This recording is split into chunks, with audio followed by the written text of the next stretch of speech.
We've now left the Visitor Center Museum, which was a very interesting, well placed museum. Now we're out here on the battlefield.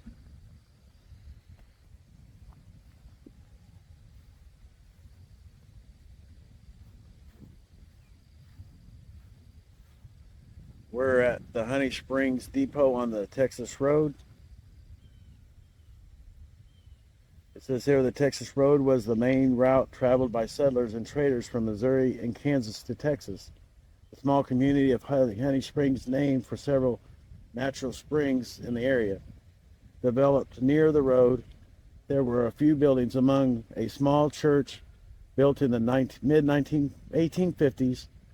In 1863, the site was the headquarters for Confederate Brigadier General Douglas H. Cooper. He built temporary storehouses and quarters where he massed supplies and troops to attack the federal garrison at Fort Gibson. Capture of the fort would mean control of Indian territory. And it goes on, the Battle of Pine Hollow on Elk Creek. I stayed with my mother and sister in a cellar while the battle was going on. I was just a kid of a boy and didn't have sense enough to be scared. This was in July 1863. The next morning I peeped out and the sun was up and it was pretty, but by noon it began to rain and we could not tell the thunder from the cannon firing. Jim Tom, former slave in person.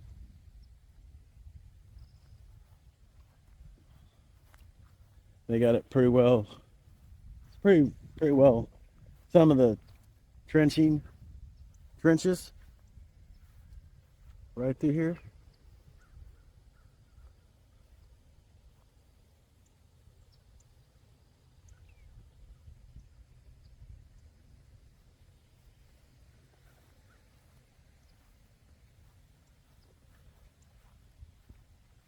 And this was put up by the Texas Division United Daughters of the Confederacy.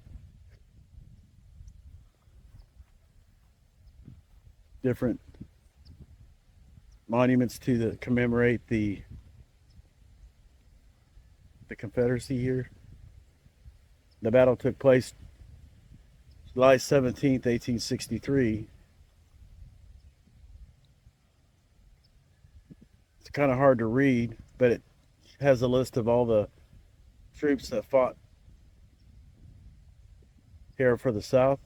Looks like the first Cherokee Mounted, the second Cherokee, the first Creek Cavalry, the second Creek Cavalry, the first Choctaw Chickasaw Mounted Rifles, the 20th Texas Cavalry, 29th Texas Cavalry, 5th Texas Partisan Rangers, Squadron of undesignated Texas Cavalry, Lee's Light Artillery.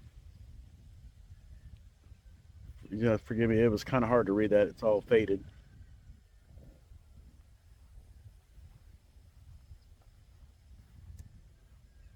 I'm not going to read this, but if you wanted to pause, you can read it yourself. This is a monument to the First Regiment Kansas Colored Volunteers, the first colored soldiers that fought in the Civil War. And here's a monument to the 5 civilized tribes at the Battle of Honey Springs. They had the 1st Choctaw Regiment, 2nd Choctaw Regiment, 1st Chickasaw and Choctaw Regiment, Cherokee Regiment, 1st Creek Regiment, 2nd Creek, and the Seminole detachments.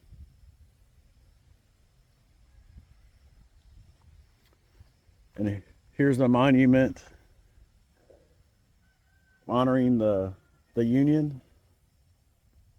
The Union was under James G. Blunt, had 3,000 troops, and he moved south along the Texas Road on July 15th to prevent a Confederate attack on Fort Gibson.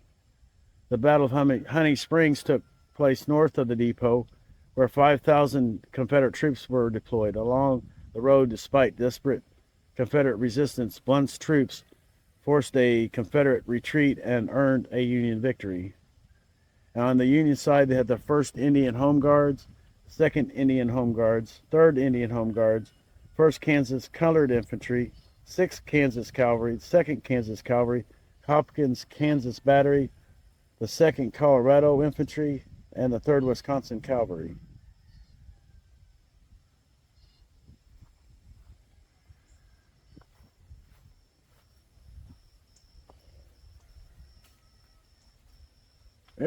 The battle was pretty, they got it set up pretty nice. Kind of gives you a well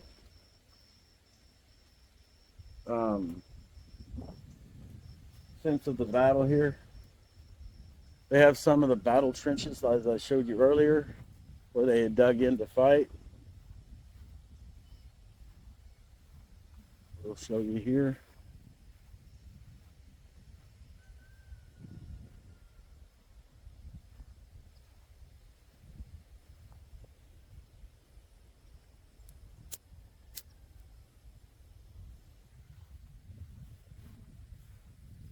Looks like some more of the entrenchments.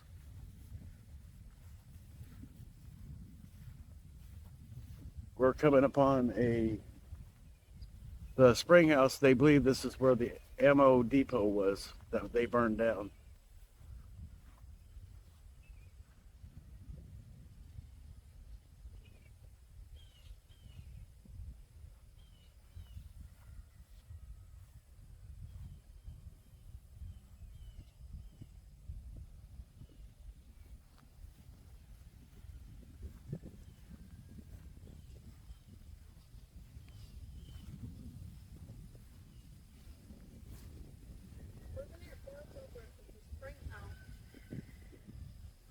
Wasn't it a spring house, and then when the Confederates got here, they put their ammo in it? Is that what they said? Yeah, this Confederates put their ammo in the spring house. And the spring house is because it was an underground spring and it kept everything cool? Yes. So they used it for food storage and that kind of thing? Yeah, I think they put their food and ammo and stuff inside it. Well, originally it wasn't ammo, but it was originally built for food storage.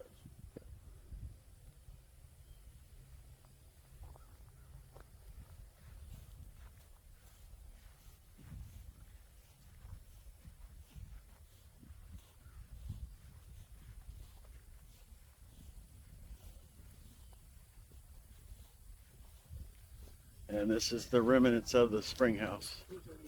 We believe it's the remnants of the spring house. There's nothing really saying that it is. Looks like there's like foundations. It's not of the battlefield, of the battle.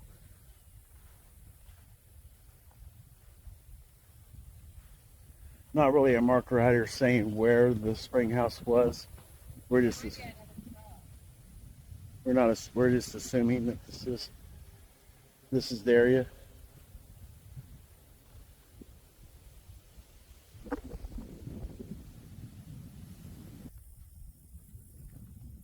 This is where the last engagement of the battle was. Where the stops are, they're not actually in order.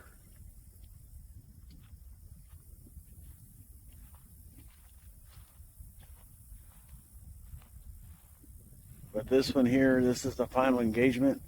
It's the last organized Confederate resistance occurred here as the Federal troops pushed south along the Texas Road toward Honey Springs Depot.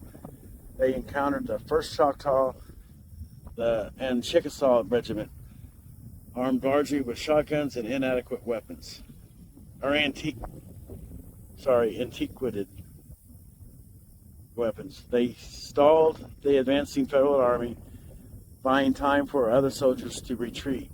Brigadier General Cooper was desperate to stem the blue-clad tide to save his artillery and supply train. Federal soldiers could see the smoke rising in the distance from buildings set ablaze by the Confederates at Honey Springs Depot. I pushed them vigorously, they making several determined stands, but each time repulsed. In their retreat, they set fire to their commissary buildings destroying their supplies. The enemy cavalry still hovered in my front, and about 4 p.m. General Cabell came in sight with 3,000 reinforcements. My ammunition was exhausted, yet I determined to bivouac on the field and risk a battle in the morning, if I desired it. Major General James Blunt, USA.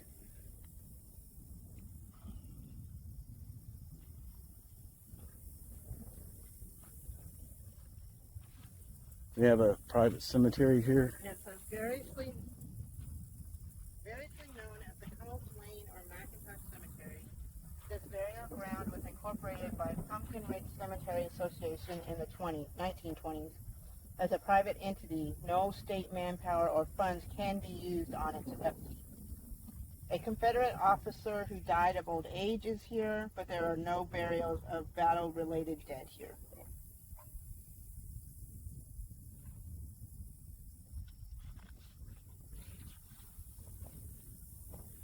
Where the Confederate soldier was.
The 1st Choctaw and Chickasaw Mounted Rifles.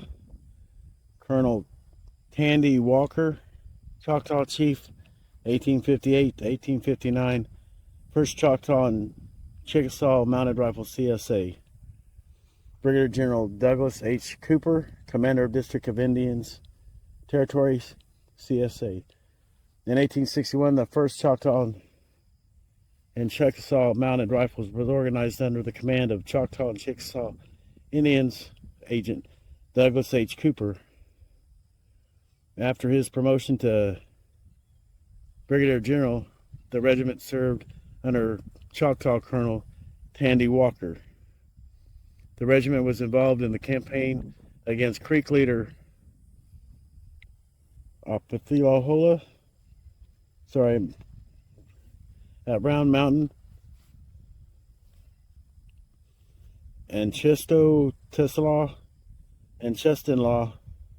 They also were engaged in the Bayou Menard at Old Fort Wayne in Indian Territory before the actions of Honey Springs.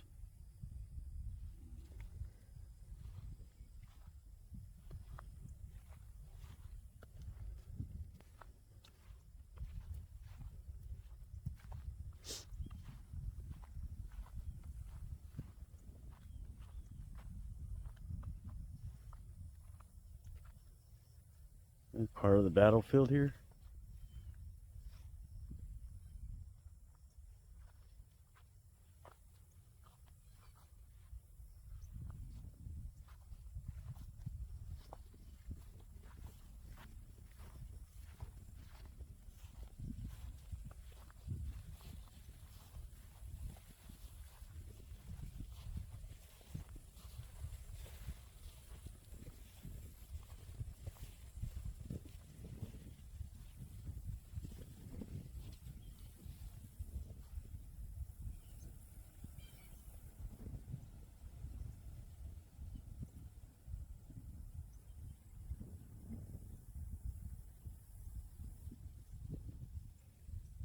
I believe this is the area where the infantry, The Union infantry. the Union infantry, bivouacked after the battle.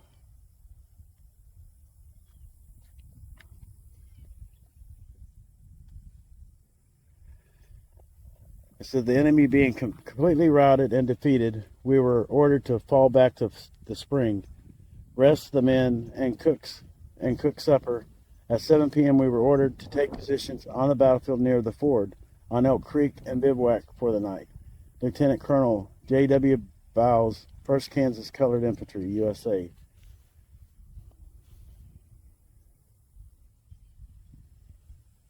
says following the overnight 20-mile march from Fort Gibson and the day-long battle and Federal soldiers were exhausted. The units camped on the battleground on both sides of Elk Creek. The next day, part of the Federal Army marched back to Fort Gibson, while some of the units rested a second day before returning. In the meantime, the Confederate units retreated 17 miles south to Norfolk Town.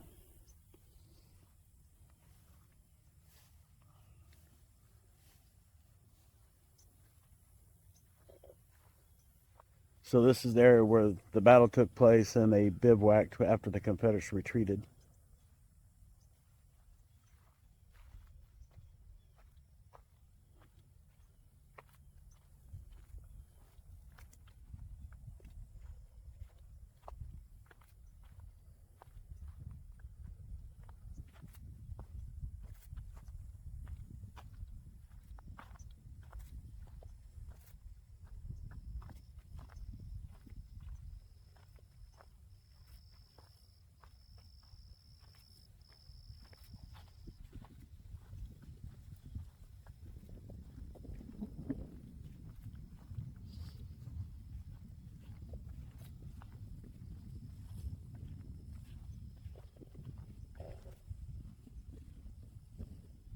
Burying the dead.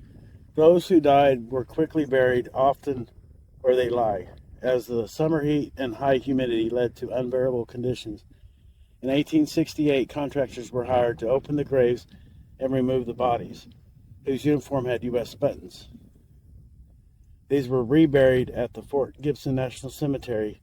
The Confederate dead were reburied where they were found in individual and mass unmarked graves. The location of the Confederate dead is still unknown.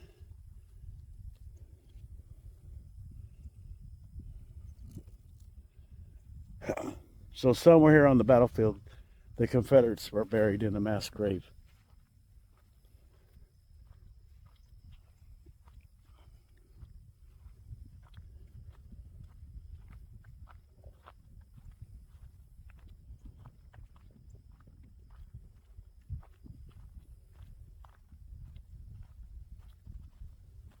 Back then, they didn't bury them very deep, but in the winter time, in the summertime, they would, just like anything else, the heat would get to the bodies, and they would have to bury them as soon as they can.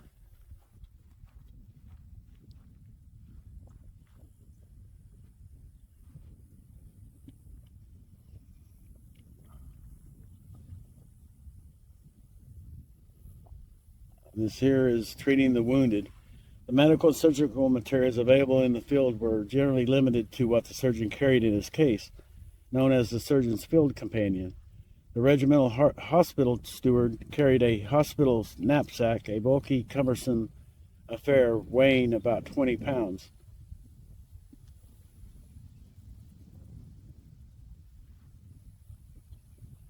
The kit held crude implements and pills and liquid medicine, including opium-based laudanum, mercury, arsenic, and alcohol. Field surgeons operated with varying degrees of skill, often without anesthesia. The state of medicine during the war was such that the treating of the wounded became great laboratory experiment.